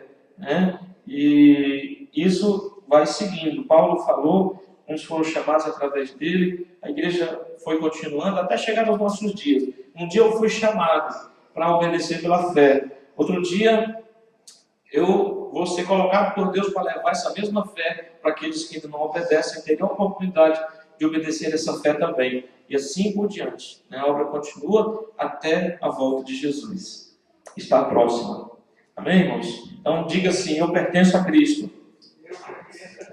Vocês também estão entre os chamados para pertencerem a Jesus Cristo. Diga, eu pertenço a Cristo. Eu sou de Cristo. Amém, graças a Deus. Antes não era, mas agora é. Graças a Deus. Ele diz no versículo 7, a todos os que em Roma são amados de Deus e chamados para serem santos, a vocês graça e paz da parte de Deus, nosso Pai, e do Senhor Jesus Cristo. Então ele vem apresentando aqui, ele já coloca sobre a nossa vida a responsabilidade. Ele diz, olha, vocês foram chamados para obedecerem o Evangelho de Cristo pela fé, né? E vocês são chamados para serem santos. São o povo que tem a graça e a paz de Deus na vida. E quando ele fala dessa forma, usando essa saudação, nós temos que entender, irmãos, que não era só uma saudação. Sempre você vai ver o apóstolo Paulo dizendo graça e paz. Hoje nós usamos o quê? A paz do Senhor, paz somente, né? A gente que é crente já entende. Quando você fala paz, ele já sabe que você está desejando para ele a paz de Jesus, a paz de Cristo. Então, quando isso era declarado pelo apóstolo, não era só uma saudação, era uma bênção também. Então, toda vez que você declara paz, você não está desejando, você não está só perguntando se a pessoa ela tem a paz, você está ministrando, você está abençoando através da presença de Deus na sua vida, você está abençoando aquela pessoa, a paz do Senhor, ou seja, a paz do Senhor esteja contigo, a paz do Senhor esteja na tua casa, a paz do Senhor esteja na tua vida. Né? Quando os apóstolos, os discípulos, na época deles, eles entravam em alguma casa onde eles eram recebidos para ser mantidos ali, enquanto eles estivessem naquele lugar pregando, quando eles entravam naquela casa, eles diziam que a paz de Deus reine nessa casa, que a paz do Senhor reine nessa casa. Né? Então, na verdade, não é só uma saudação. Hoje a gente usa como saudação, uma forma de cumprimentar, uma forma de saudar, de cumprimentar o irmão que a gente vê na rua, na igreja, no trabalho, pega na mão ali e tal. Mas vindo isso de um apóstolo, de um servo de Deus, para outro servo de Deus, ela um abençoa na vida do outro. Que a paz e a graça do Senhor, ela esteja sobre a vida de vocês. Amém, irmãos? Então veja aí que pesa sobre nós a responsabilidade. Quando o Senhor diz que nós somos chamados para sermos santos. Né? Então, esse é um peso de responsabilidade. Porque, igual a irmã falou outro dia aqui, é uma coisa que eu entendo também dessa forma. Eu vejo até pastores falando isso errado. Porque nós somos pecadores. Porque nós somos pecadores. Porque nós somos pecadores. Né? Na verdade, a Bíblia o que é o conceito de pecador? Pecador é aquele que vive na prática do pecado. Pecador é o pecador inveterado, aquele que a vida dele normal é pecar. Ele vive na prática do pecado. Pecador, né? Aquele que vive na prática do pecado. Agora, nós ainda pecamos, é diferente. Eu ainda peco, eu ainda erro, eu ainda sou sujeito a pecar. mas não sou mais um pecador. Por quê? Porque a Bíblia diz que o pecado já não terá domínio sobre vós. Então eu não posso me considerar mais um pecador quando eu tenho Cristo na minha vida, porque pecador é uma pessoa inveterada, é uma pessoa que vive na prática do pecado, é uma pessoa dominada ainda pelo pecado. Né? Eu sou uma pessoa que ainda peca, eu sou uma pessoa que ainda falho, ainda estou sujeito a isso porque ainda estou na carne. O Paulo dizia: miserável homem que sou, por viver no corpo dessa carne. Né? Ele estava dizendo: eu sou sujeito a errar, por mais que eu queira acertar. Meu desejo é acertar, meu desejo é sempre fazer a vontade de Deus, mas mesmo eu, Paulo, ainda erro. Mesmo eu, Paulo, ainda peco. Por isso ele diz no capítulo 8: graças a Deus por nosso Senhor Jesus Cristo e pelo seu Espírito Santo, que me ajuda a não ser mais dominado pela carne, mas a viver em espírito. Então, nós somos, pela Bíblia, você vai sempre ver no Novo Testamento dizendo: santos, amados, escolhidos, chamados, aperfeiçoados, justificados. É assim que a palavra de Deus vai nos tratar. Por quê? Porque ela quer incutir em nós esse pensamento, essa responsabilidade. Né? Vós que foste chamados para obedecerem a Cristo, vocês foram chamados para viver pela fé, os justos viverão pela fé, justos, né? A Bíblia vai sempre nos tratar dessa forma. Para quê? Porque, irmão, muitas vezes dentro de nós, às vezes até inconscientemente, isso é uma justificativa para continuar errando. Quando a pessoa fala assim: eu sou infiel, mas Deus é fiel, né? eu sou pecador. É, na verdade, um dispositivo dentro de nós para justificar o nosso pecado, para justificar o nosso erro. E o que o Senhor quer incutir na nossa vida, na nossa cabeça, no nosso coração: vocês são santos, vocês são justificados, vocês são aperfeiçoados, vocês são pessoas libertas, vocês são pessoas amados, filhinhos, né? Vocês são diferentes, vocês já não são mais pessoas dominadas pelo pecado. Para quê? Para que o peso disso esteja sobre nós e a gente venha se cobrar mais. A gente venha se cobrar mais, dizer: não, eu sou santo, eu sou justo, justificado por Cristo, eu sou lavado e remido pelo... Eu não posso mais viver assim, eu não posso mais praticar isso, eu não posso mais andar dessa forma. Então isso vai fazer com que em nós haja uma cobrança maior de nós para nós mesmos, para vivermos uma vida mais realmente santa, mais justa, mais honesta, mais digna, mais parecida com o nosso Senhor Jesus. É isso que Deus quer fazer, né? Não que nós já sejamos perfeitamente santos, não que isso nunca nós vamos alcançar aqui nessa vida, 100% santo, 100% liberto, 100% justo. Ninguém vai alcançar, mas Deus quer incutir na nossa vida, dizer: viva dessa forma, busque ser, né? Jesus dizia: sede santo conforme é santo vosso Pai que está nos céus.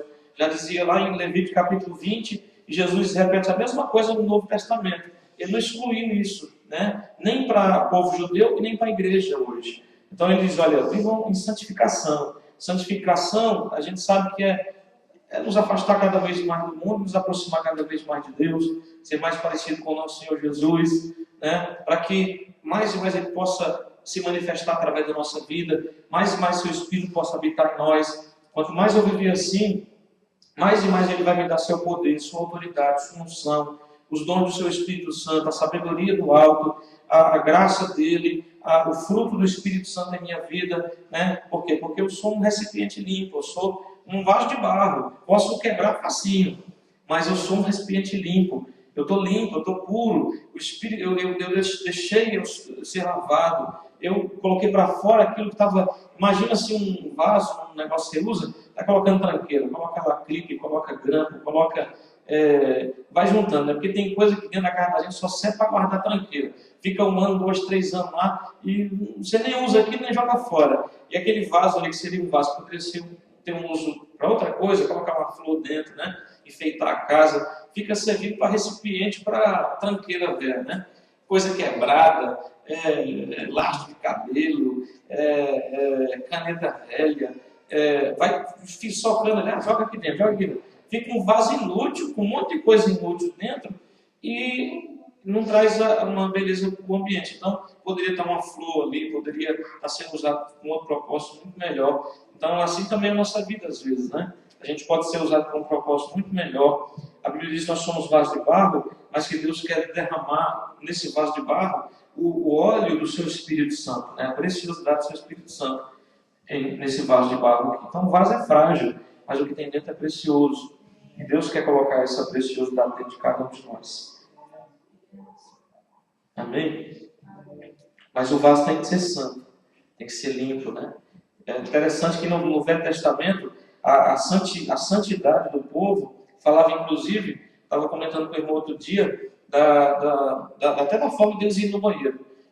A gente sabe que era arraial, eles viajavam, se acampavam em um lugar, mas a Bíblia vai determinar, Deus coloca a lei até a hora deles irem no banheiro, como é que eles iam fazer. Deus falava assim, ó, anda tantos quilômetros fora do arraial, do acampamento, né? Você vai lá, leva a sua pazinha, você faz lá um buraquinho, faz suas necessidades, também tampa tudo, aí faz assim sua higiene pessoal, aí você volta para o meio do arraial, você volta para o meio do acampamento. Um dia Deus falou para Josué, diga para o povo se santificar, para Moisés e para Josué também, diga para o povo se santificar hoje e amanhã, e no terceiro dia eu falarei com eles. Aí a santificação que Deus falou para eles fazer incluía lavar suas vestes. Todos eles deverão lavar suas vestes, vai dar tempo de lavar, secar, está todo mundo limpinho, bonitinho, cheirosinho. Aí a minha glória, a minha santidade vai se manifestar no meio deles. Então, santificação na Bíblia, irmãos, tem a ver até com higiene. Não é só espiritualidade, não. Higiene também. Arrumação, a casa limpa, as coisas arrumadas, as coisas em ordem. O que é coisa velha joga fora, o que é quebrado joga fora.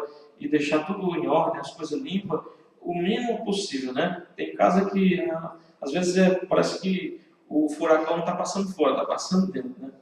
De tanta tranqueira, tanta coisa, a gente tem esse negócio de juntar. Hoje, muita gente está se libertando disso, está jogando fora, deixando a casa limpa, arejada, né? Sem muita tranqueira dentro, porque só vai ocupando espaço, daqui a pouco está andando de lado dentro da casa, né? Tanta coisa lá dentro, a casa não está, aqui que a Bíblia fala, a casa não está santificada, porque tem muita bagunça, tem muita coisa velha, tranqueira, coisa que não usa, guardada, enfiada dentro dos armários, né? E que a pessoa poderia tirar ali, jogar fora, deixar de juntar mofo, e a casa estaria santa, santificada ao Senhor.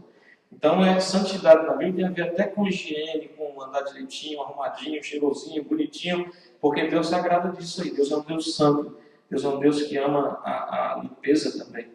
Né? É interessante isso que a gente vê na Bíblia, para que a glória do Senhor se manifeste. No versículo 8 em diante, Paulo ele vai falar sobre o seu anseio de visitar a igreja em Roma. Vamos ler do 8 até o 17. Eu queria que o Diácono Marcolino lesse. 8 ao 17. Antes de tudo, sou grato a meu Deus e diante de Jesus Cristo por todos vocês, porque em todo o mundo está sendo anunciada a fé que vocês têm.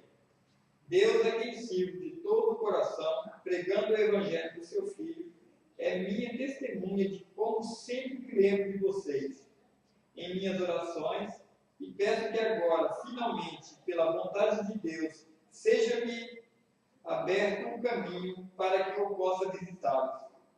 Anseio vê-los a fim de compartilhar com vocês algum dom espiritual para protegê-los, para fortalecê-los, isto é, para que eu e vocês sejamos mutuamente encorajados pela fé.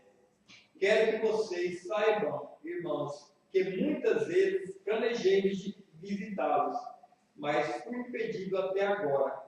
Meu propósito é colher algum fruto entre vocês, assim como tenho colhido entre os demais gentios.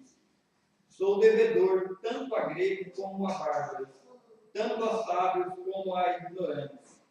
Por isso estou disposto a pregar o Evangelho também a vocês que estão em Roma. Não me envergonhe do Evangelho, porque é o poder de Deus para a salvação de todo aquele que crê. Primeiro do judeu, depois do grego.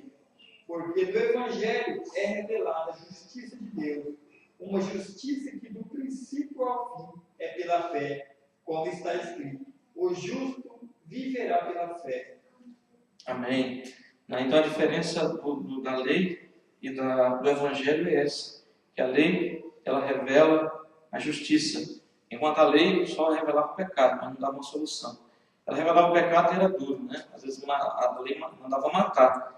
Já o Evangelho ele mostra um caminho de justificação, uma saída, e diz que a cobrança será no final, né? Onde as pessoas prestarão conta diante do Senhor. Mas agora tem a justificação tem aberto o caminho, tem vindo através do caminho da graça em Cristo Jesus. Então, o versículo 8 diz assim: antes de tudo, sou grato ao meu Deus mediante Jesus Cristo por todos vocês, porque em todo o mundo, o detalhe da igreja de Roma, em todo o mundo está sendo anunciada a fé que vocês têm. Né? Olha que coisa importante. Isso aqui é importante para nós também. Ele vem falando acima sobre a necessidade deles praticarem, né, aquilo que eles estavam aprendendo, a palavra que eles estavam aprendendo. Eles eram chamados para ser santos, e para a obediência que vem pela fé. E vocês também estão entre aqueles que foram chamados para pertencerem a Jesus. Então nós vemos sobre o que ele fala, a necessidade de praticar.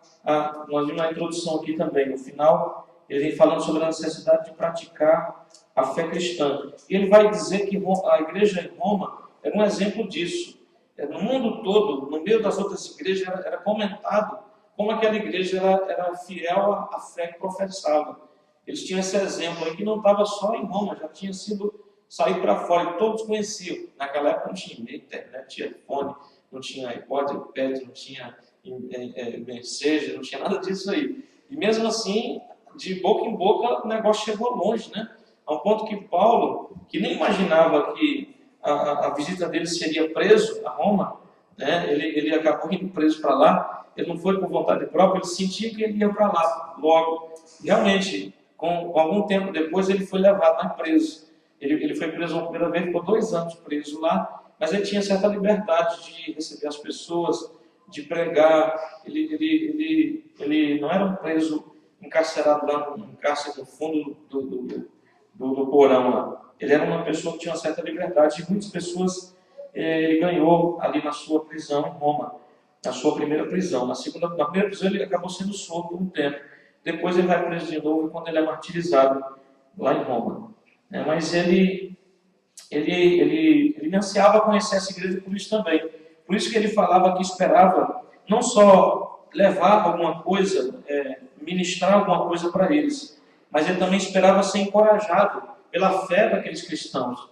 Então você vê a unidade de Paulo, né? Um homem prepotente, orgulhoso, que já achava que já estava no patamar, melhor que todo mundo, que ele era mestre, que Deus usava a vida dele, Deus usava as mãos dele para fazer milagres, ressuscitar até mortos, né? Ele era um homem humilde, ele falava: olha, eu sei que vocês têm muito para me ensinar, eu tenho muita coisa boa para aprender com a fé de vocês aí, com a prática da vida cristã de vocês. Isso é maravilhoso, irmãos. Então é bom assim, quando a gente não só ensina, mas aprende também, né? Aprende com a fé das pessoas, com a prática de vida. E é isso que ele fala aqui: em todo mundo é anunciada a fé que vocês têm. Essa fé aqui que ele fala não é simples fé de acreditar. Essa fé aqui está falando do Evangelho. Às vezes na Bíblia você tem que prestar bastante atenção nisso, porque nos escritos da Bíblia não vai estar falando de fé do fato de crer, de acreditar, de receber algo através de crer, mas está falando propriamente do Evangelho. E aqui é um caso desse. Ele está falando do Evangelho, dessa fé, do ensino que eles haviam recebido. Era uma igreja, no geral, exemplar, né? A fé aqui é a prática dos ensinos de Cristo. Era o próprio Evangelho, a fé deles. Então, a nossa fé é o Evangelho. A nossa fé está no Evangelho do Senhor Jesus hoje. Então, a fé, às vezes, vai significar isso. O próprio Evangelho, a doutrina, a palavra que nós temos aprendido, que nós temos recebido, na qual nós vivemos e praticamos. Era o caso deles aqui. Não era simplesmente assim: nossa, como milagres acontecem lá, como Deus opera lá, porque eles acreditam tanto em Deus ou na palavra. Não, era a prática da palavra propriamente que eles tinham na vida deles, né? Era essa fé, é dessa fé que a Bíblia fala, né? Judas, por exemplo, escrevendo sobre, ele quando vai escrever, lá no seu livro, antes de Apocalipse, ele declara assim: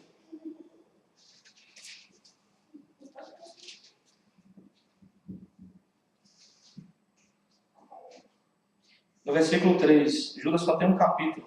Ele diz assim: amados, embora estivesse muito ansioso por lhes escrever acerca da salvação que compartilhamos, senti que era necessário escrever-lhes insistindo que batalhassem pela fé que uma vez por todas, pela fé de uma vez por todas confiada aos santos. Ele não está falando aqui da fé do crer, ele está falando da palavra, está falando do evangelho, né? A palavra de Deus que foi confiada aos santos para batalharem e levar ela àqueles que não conhecem. Então tem horas que a Bíblia fala de fé como a palavra, como o próprio evangelho que nós conhecemos e precisamos praticar e ensinar para aqueles que não conhecem ainda. Então, meus irmãos, prestem bem atenção nisso, para você, quando ler sobre fé, você saber se está falando da fé que opera milagre, da fé que alcança algo de Deus, ou da fé da doutrina, da palavra que nós temos recebido, precisamos viver e precisamos transmitir para outras pessoas também. Então, a fé que era conhecida, era falada da igreja de Roma, era a prática deles em relação ao evangelho. Era como eles recebiam a palavra e logo em seguida já começavam a viver. Eu estava falando com o Vanderlei outro dia sobre isso, que o que mais vale não é o quanto eu conheço, é o quanto eu pratico, né? Não é o quanto eu sei. Não adianta eu saber a Bíblia decorada, né? De ter uma cabeçona assim tão grande, tão boa, sendo um supercomputador dentro da cabeça, eu pegar ali, numa leitura rápida. Já viu aquela técnica que as pessoas leem assim, ela passa assim a folha, ela dá uma visualizada assim, eu não sei como é que consegue fazer aquilo. E se você perguntar, depois ela fala o que estava escrito, né? Ela bate o olho ali, tal, já muda a página assim, ela bate o olho ali, já muda a página, e ela disse que fez a leitura. Não sei como é que é isso. Acho que deve ter um supercomputador na cabeça, né? O meu não é muito assim, não. O meu é um Pentium 2, assim, mas não é um Pentium. E não adianta, né? Imagina uma pessoa, tem gente que decora muita coisa assim com facilidade na Bíblia. É louvável isso, é bom decorar. Vai chegar a época no mundo que a Bíblia vai ser recolhida, vai ser queimada, vai ser destruída, como já muitas vezes fizeram. E fazem até hoje em países muçulmanos, em países onde há ainda esse sistema de governo opressor, na China, na Coreia do Norte, eles pegam e queimam tudo, e não queimam só a Bíblia não, queimam o crente também.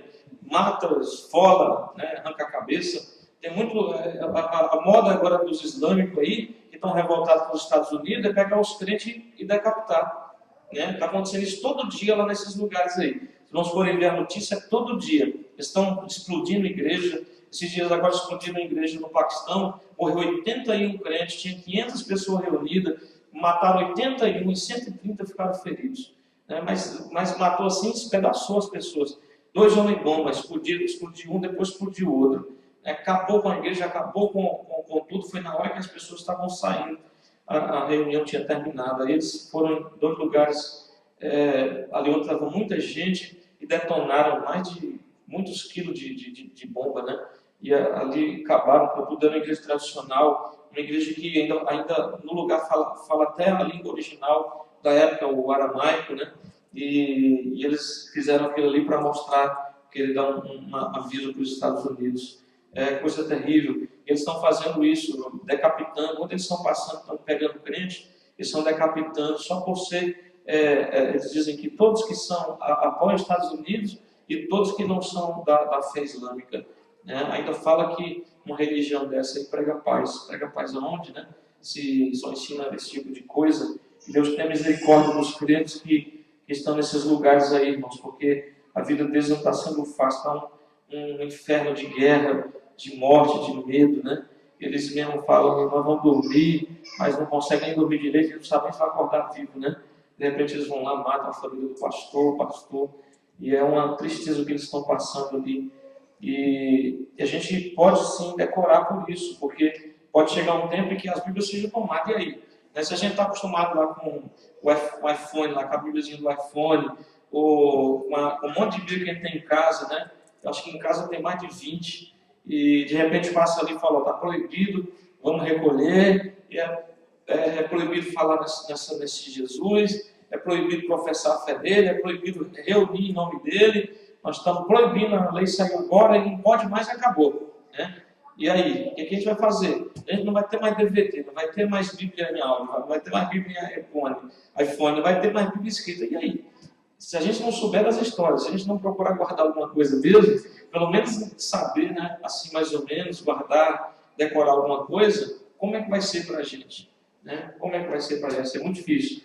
Então é bom a gente aprender, tentar, pelo menos assim, fazer um resumo da história, guardar a história na mente para poder falar para alguém, mais ou menos onde é que está, em qual livro, em qual capítulo, né? Alguns versículos básicos, decorar, João 3,16, Romanos 5,20, Apocalipse 3,20, Romanos 10, 9 e 10, Mateus 10, 32, 33, que são coisas assim importantes para a nossa vida.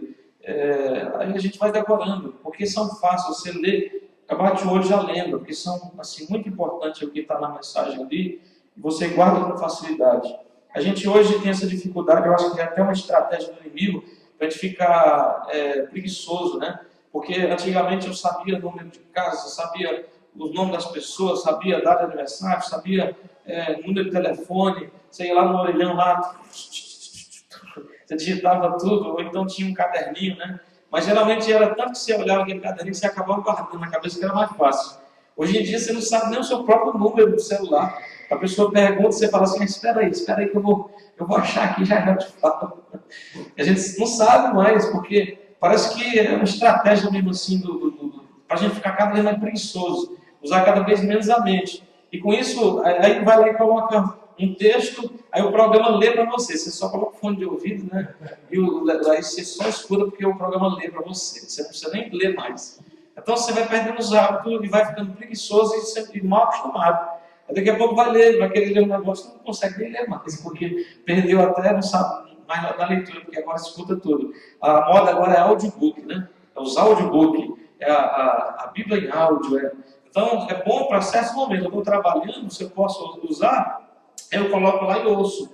Porque enquanto eu estou trabalhando com as mãos, estou ouvindo com o ouvido e guardando ali, né? Mas tem hora mesmo que o negócio é pegar mesmo aqui, igual o pastor falou, né? Folhear, marcar, escrever, rascunhar, é o mais gostoso que tem. Alguns momentos você vai usar ali aquele aparelho, mas o bom é você pegar aqui na Bíblia mesmo. Então é como alguém às vezes fala assim, não, mas é mais fácil, é mais prático. Aí você um dia fala assim para a pessoa, você está com fome? Então peraí que eu preparo um hambúrguer para você. Aí você vai lá, digita, imprime uma foto lá bem bonita, assim, um hambúrguer bem gostoso, né? Aí você fala, coloca num prato, num garfo, uma colher, fala assim, tá aí, come agora aí, come agora. Não, mas isso aqui não é. Aí a pessoa vai falar assim, não, mas aqui é só uma foto só. Pois igual você usar uma coisa também digital, né? Melhor usar o original mesmo. Isso aqui é o alimento mesmo, sólido. Então, tem hora que a gente vai usar, é bom, mas tem hora que não convém. Tem hora que a gente tem que usar o livro mesmo. Amém? Às vezes decorar, procurar entender, conhecer as histórias. Eu gosto de pegar uma história assim, marcar as coisas principais, a palavra principal, o assunto principal, o versículo principal, e assim você vai aprendendo melhor aquela passagem lá. É muito bom isso, né? Então, é bom que a nossa fé também seja conhecida e anunciada. Infelizmente, o que eu mais ouço hoje, irmãos, não é a fé, é o mau testemunho das pessoas sendo conhecido e anunciado entre as pessoas lá fora, né? Isso é muito ruim, que nós sejamos a diferença em nome de Jesus. Muita gente possa falar assim, eu conheço muito crente ruim, mas eu conheço um crente que aquele é crente mesmo. Como diz o pastor Lindomar, né? Esse é crente de verdade. Crente que vive, que pratica mesmo a fé cristã, a fé em Cristo Jesus. Ele diz aqui também no versículo 10, minhas orações, no final do versículo 9 ao 10, né? Deus a quem sirvo de todo o coração, pregando o evangelho do seu Filho, é minha testemunha de como sempre me lembro de vocês. E como é que Paulo se lembrava dos irmãos de Roma que ele nem conhecia pessoalmente? Em minhas orações. E peço que agora, finalmente, pela vontade de Deus, seja aberto o caminho para que eu possa visitá-los. Então, a coisa que Paulo fazia por a igreja de Roma e por as outras igrejas também, as que ele fundou, as que ele não fundou, pelos irmãos em geral, ele orava sempre por eles. Né? E ele dizia, Deus é minha testemunha, que eu me lembro de vocês nas minhas orações. Né? Deus é a sua testemunha, que você tem orado pelo pastor, Deus é a testemunha que o pastor tem orado por você, né? Que nós possamos orar uns pelos outros, irmãos, porque ele nem conhecia eles, nós nos conhecemos. Às vezes a gente até sabe de algum detalhe da vida do outro, das necessidades, então nós temos mais motivo ainda para orar pelos irmãos, pelos uns dos outros, pela cidade, pelas outras igrejas também, porque são irmãos também, né? Por mais que não ore por nós, vamos orar por eles, Porque esse é o ensinamento que a palavra de Deus nos dá. Nós não lutamos por uma denominação, nós lutamos pelo Reino de Deus. Amém, irmãos? Se Deus falar assim, ó, tira essa placa aí, fala aqui que aqui é a igreja só evangélica, a igreja cristã, a igreja que segue Jesus, e tá bom. Eu tiro e jogo fora, porque placa não vale nada, né? Não vale tão nada que fica lá fora. Se fosse boa, ficava aqui dentro, aqui, um lugar bem bonito assim, né? Então, às vezes, as pessoas estão lutando por placa, por denominação, não, porque é assembleia, se não for assembleia, eu não vou.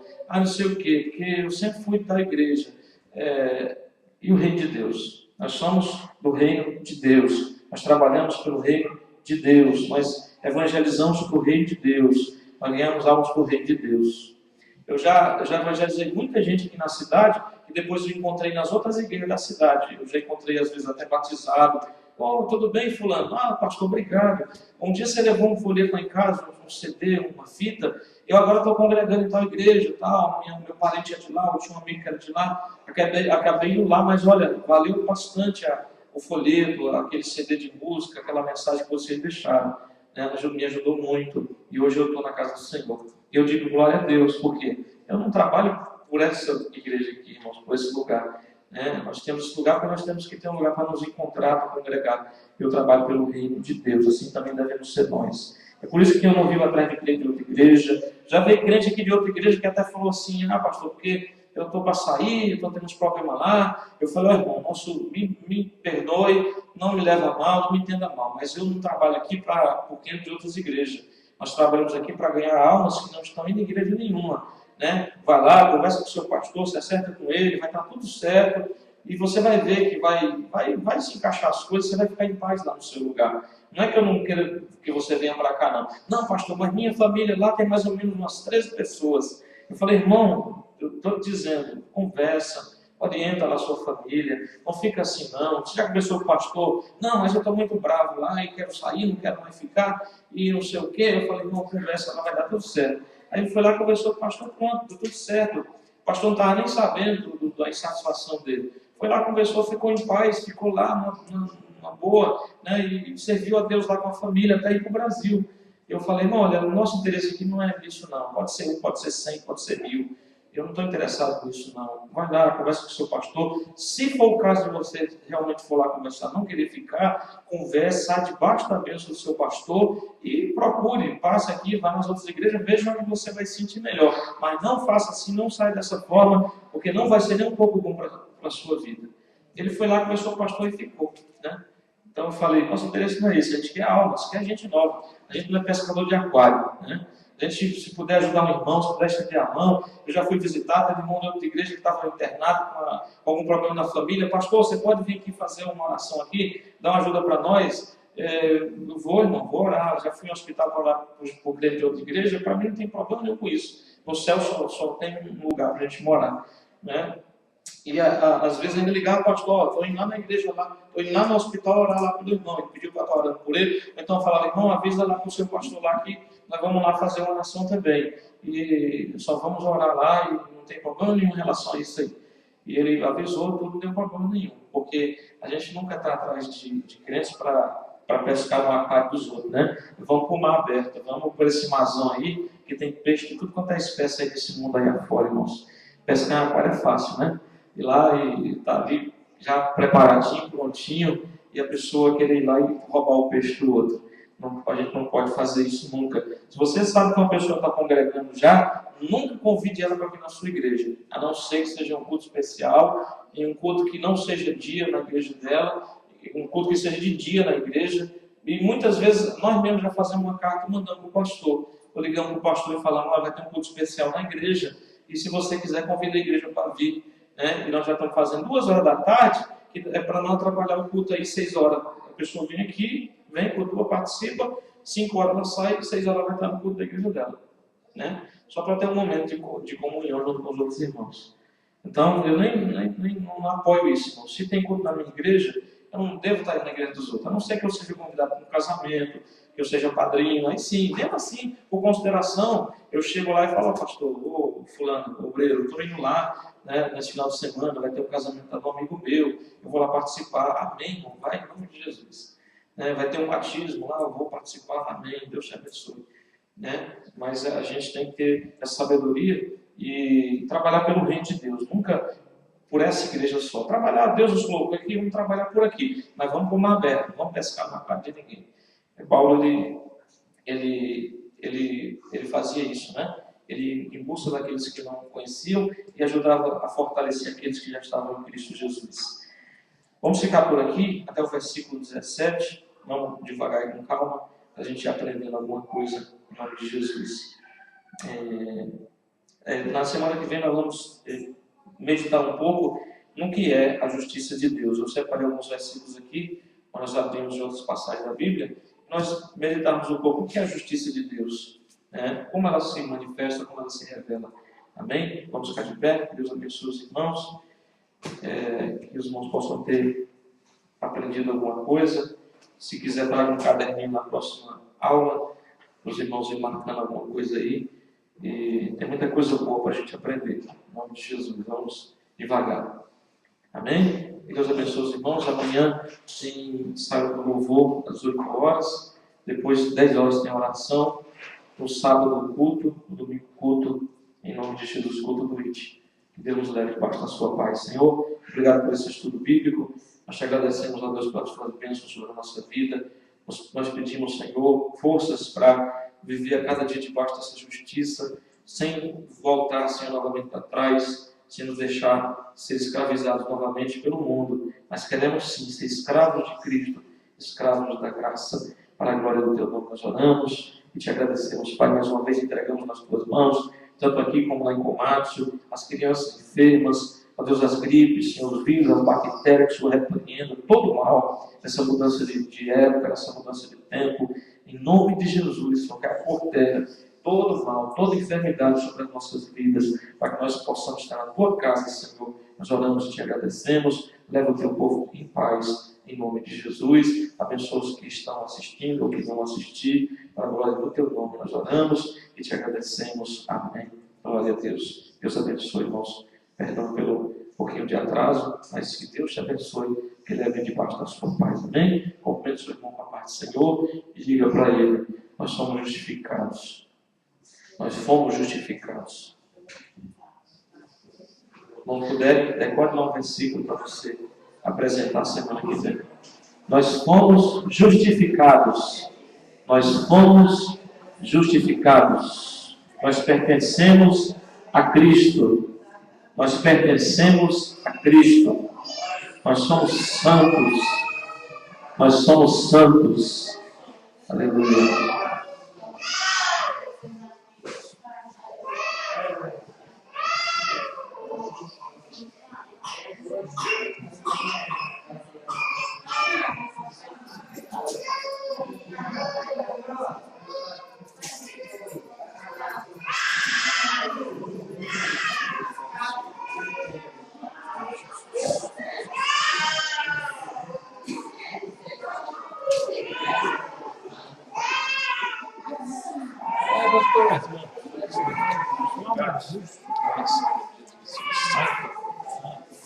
Santo de Jeová.